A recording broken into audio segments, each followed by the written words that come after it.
Welcome to the Learning Pines YouTube. We hope this video helps. Start by confirming two prerequisites. You have an iPhone with iOS 16 or later and access to a desktop running Google Earth Pro.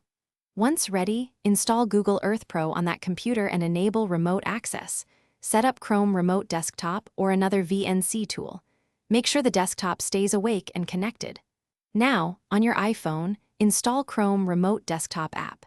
This lets you stream the Pro interface to your phone. It's the practical way to use Google Earth Pro features on iOS. Connect from your iPhone, open Chrome Remote Desktop, sign into the same Google account used on the desktop, then start the remote session to the computer that runs Earth Pro. Once connected, rotate your phone to landscape and use touch gestures to control the desktop cursor. Pinch to zoom the app inside the streamed screen. To improve responsiveness, reduce desktop resolution to 1920x 1080 and set Chrome Remote Desktop quality to balanced or performance.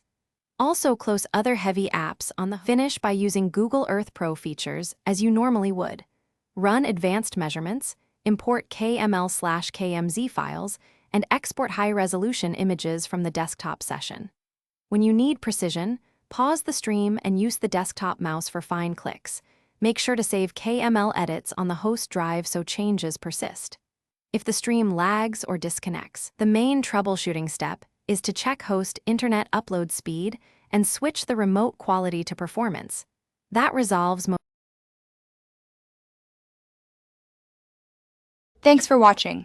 Consider subscribing if we helped you.